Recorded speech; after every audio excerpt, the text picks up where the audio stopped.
2011 में एक film release हुई द डर्टी पिक्चर, जिसमें विद्या बालन ने असल जिंदगी में साउथ की सबसे मशहूर रह चुकी अभिनेत्री सिल्क स्मिता का किरदार निभाया था, जिन्होंने अपने करियर में 450 से ज्यादा फिल्मों में काम किया। वो अभिनेत्री जिसके नाम से 80 के दशक में टिकट खिड़की पर लाठियां चलती थी, लोग कूद पड़ते थे, पागल हो जाते थे। वो एक्ट्रेस जिसकी एक झलक पाने के लिए लोग सिनेमा हॉल में भीड़ लगाते थे, लेकिन जब घर पहुंचते थे तो आंख, नाक, कान, मुंह बिचकाते थे। ये उस जमाने की कहानी है जो अंधेरों में सिल्क स्मिता को पाने की तमन्ना करता था, लेकिन उजाले में उसे गंदा कहता था।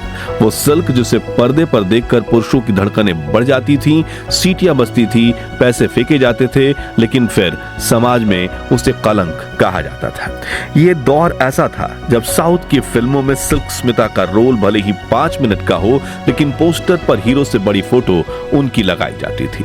इंडस्ट्री ने सिल्क स्मिता के जरिए करोड़ों रुपए कमाए। स्मिता को भी खूब शोहरत मिली, लेकिन इस चमक धमक के पीछे छिपी थी एक ऐसी तन्हाई, एक ऐसे दर्द की कहानी जो गांव से आई ये मासूम लड़की विजय लक्ष्मी अकेले सहन कर रही थी। उसने इंडस्ट्री में काम चाहा तो लोगों ने इस्तेमाल किया, जिंदगी में प्यार चाहा तो भी लोगों ने इस्तेमाल किया, और वो अपनी जिंदगी से इतना परेशान हो गई कि सिर्फ 35 साल की उम्र में सिल्क स्मिता ने इस दुनिया को अलविदा कह दिया। आज जानेंगे फिल्म इंडस्ट्री की इस काली अंधेरी दुनिया में छिपी सिल्क स्मिता की वो रहस्यमयी और दर्दनाक कहानी जो आपको सोचने पर मजबूर कर देगी। तो बने रहिए वीडियो के अंत तक। 2 दिसंबर 1960 एलूर आंध्र प्रदेश के कोवल्ली जिले में रहने वाले तेलुगु परिवार में एक लड़की का जन्म होता है। माता पिता उसका नाम रखते हैं विजय लक्ष्मी। परिवार गरीब था और 2 वक्त की रोटी के लिए भी संघर्ष करना पड़ता था। हालात इतने बुरे थे कि विजय लक्ष्मी को 4th कक्षा में ही पढ़ाई छोड़नी पड़ी। कहा जाता है कि विजय लक्ष्मी जैसे जैसे बड़ी हुई, उनके गली मोहल्ले के लड़के उन्हें काफी बुरी नजर से घूरते थे, जो देखकर विजय लक्ष्मी के माँ बाप ने उनकी 14 साल की उम्र में ही शादी करवा दी।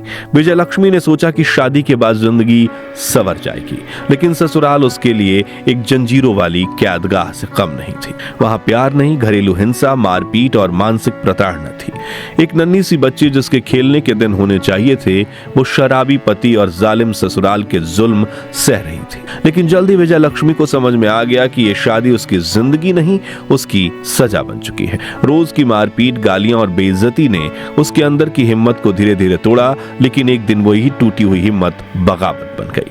वो एक रात सब कुछ छोड़कर उस घर से निकल गई। ना पैसे थे, ना कोई जान पहचान, ना कोई ठिकाना, बस एक ही जगह दिमाग में थी, मद्रास यानी आज का चेन्नई। उसे लगता था कि अगर कहीं नया जीवन शुरू हो सकता है तो वही शहर होगा। मद्रास पहुंचकर उसकी असली जंग शुरू हुई। रहने को जगह नहीं, खाने को ठीक से पैसा नहीं, मजबूरी में उन्होंने एक फिल्म अभिनेत्री के घर झाड़ू पोछे का काम पकड़ लिया। दिन भर फर्श साफ करना, बर्तन धोना, कपड़े धोना, लेकिन उसी घर में उन्होंने पहली बार कैमरा, लाइट और मेकअप की दुनिया देखी। शूट पर आने वाले मेकअप आर्टिस्ट को वो बड़े ध्यान से देखती थी। धीरे धीरे उन्होंने ब्रश पकड़ना सीखा, पाउडर लगाना सीखा, चेहरे को कैमरे के लायक बनाना सीखा। कुछ ही समय में वो उस घर में सिर्फ एक नौकरानी नहीं, बल्कि एक जूनियर मेकअप आर्टिस्ट असिस्टेंट बन चुकी थी। इसी बीच दूसरों के चेहरे को सजाते सजाते एक दिन उन्होंने खुद को आईने में देखा। उन्हें महसूस हुआ कि वो भी पर्दे पर दिख सकती हैं, और उन्होंने भी ऑडिशन देना शुरू कर दिए। कुछ समय में उन्हें बहुत छोटे छोटे रोल मिलने लगे, कभी डांसर, कभी जूनियर आर्टिस्ट, कभी बस एक सीन में खड़ी भीड़ का हिस्सा। कोई नाम नहीं, कोई पहचान नहीं। लेकिन सन 1979 में मलयालम फिल्म इनाये थेड़ी में उन्हें एक बोल्ड किरदार मिला। फिल्म में उनके किरदार का नाम था स्मिता। पहली बार कैमरे ने उन्हें ठीक से नोटिस किया, और पहली बार विजय लक्ष्मी को लगा कि शायद किस्मत ने उनके लिए एक दरवाजा खोल दिया है। और फिर आया साल 1980। तमिल फिल्म वांडी चक्रम में उन्होंने एक बार डांसर का किरदार निभाया जिसका नाम था सिल्क। छोटा रोल था, लेकिन असर ऐसा कि पूरी फिल्म पर भारी पड़ गया। उनकी आंखों की आग, बोल्ड अदाएं, बेखौफ अंदाज और दर्शकों को झकझोरने वाली अदा, उसी एक फिल्म ने स्मिता को सिल्क स्मिता बना दिया, और एक गरीब सताई हुई विजय लक्ष्मी साउथ इंडियन सिनेमा की सबसे चर्चित और विवादित अभिनेत्री बन गई। देखते ही देखते सिल्क स्मिता इतनी मशहूर हो गई कि डायरेक्टर सिल्क के पास लाइन लगाकर खड़े रहने लगे उन्हें अपनी फिल्म में कास्ट करने के लिए। कुछ फिल्मों में उन्होंने सीरियस रोल किए, लेकिन ज्यादातर पिक्चरों में उन्हें सिर्फ आइटम नंबर के रूप में ही लिया गया।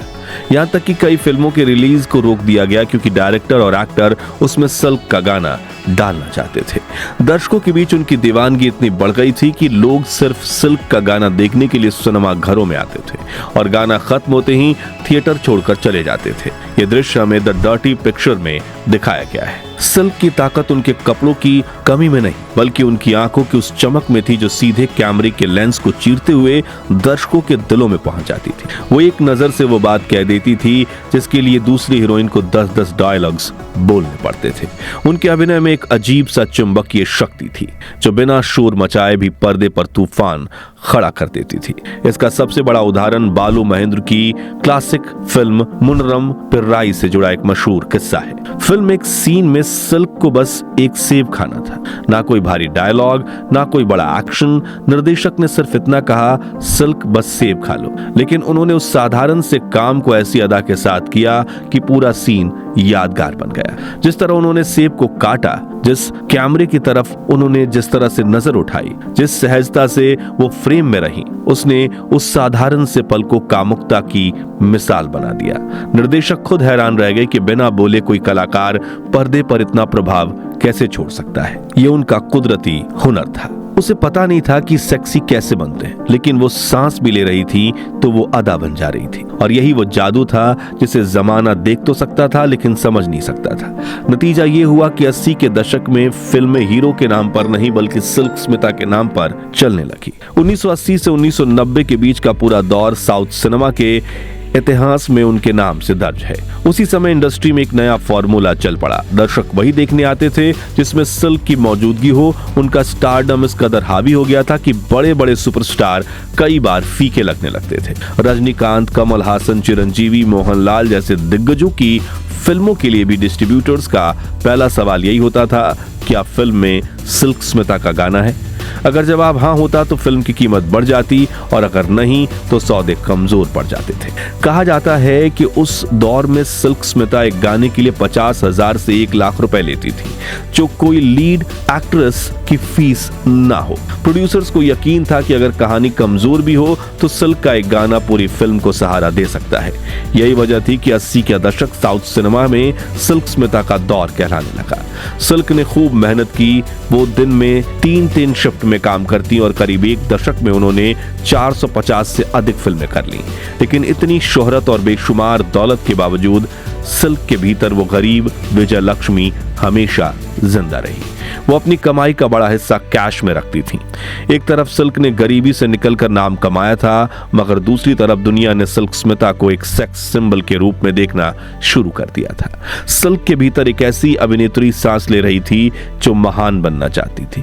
वो चाहती थी कि लोग उनकी अदाकारी की तारीफ करें, सिर्फ उनके जिस्म की नहीं। उन्होंने कोशिश भी की।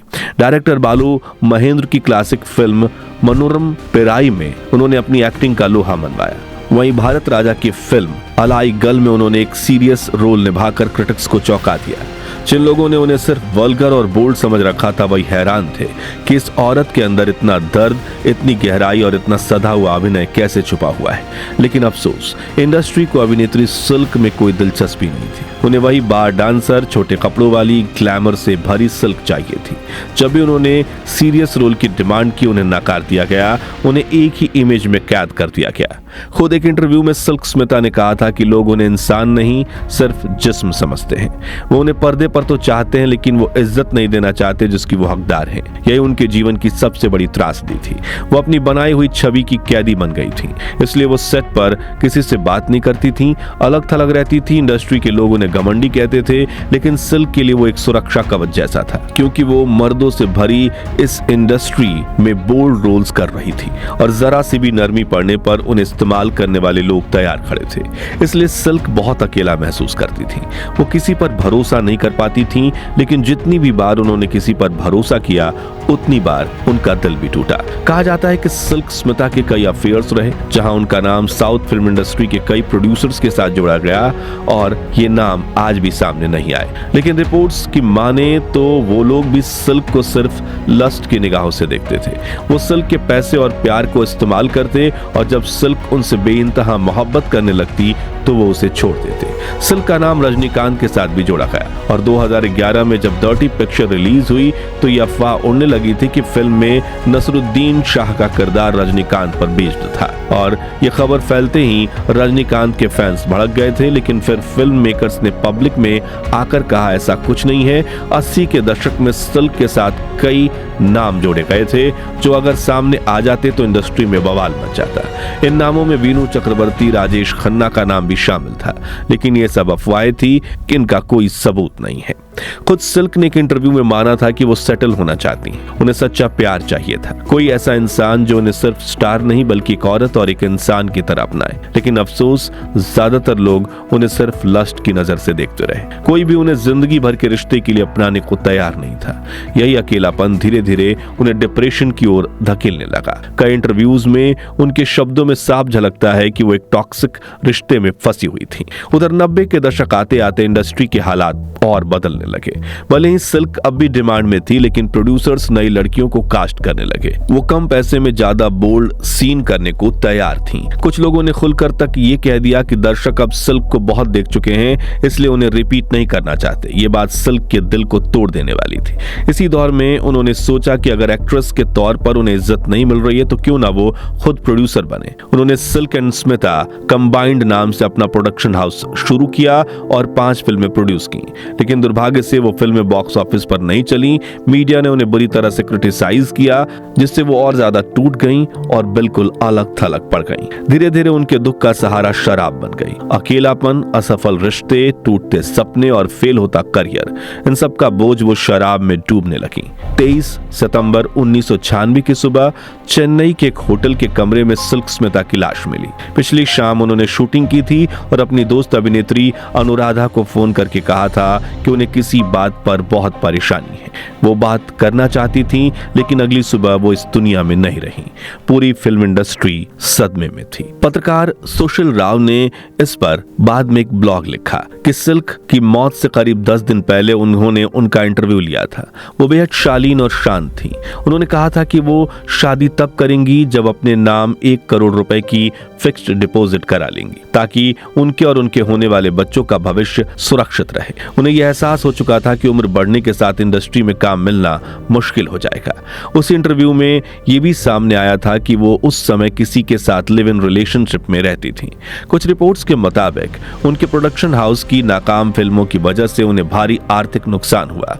लगभग 4 करोड़ रुपए की कमाई उन्होंने उन प्रोजेक्ट्स में लगा दी थी जो डूब गए। कहा जाता है कि इस फैसले में उनके लिव इन पार्टनर की भी बड़ी भूमिका थी। उनके कमरे में एक खत मिला था जिसमें लिखा था कि वो अब और दर्द सहन नहीं कर सकती। उन्होंने बहुत कोशिश की, लेकिन लोगों ने उन्हें धोखा दिया। उस नोट में बाबू नाम भी था।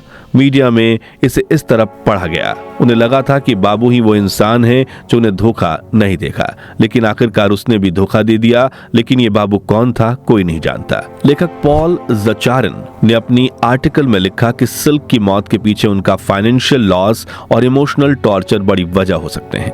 लेकिन सच क्या है, ये आज भी पूरी तरह से सामने नहीं आ पाया। सिल्क स्मिता की मौत एक रहस्य बनकर रह गई। तो आज के लिए बस इतना ही।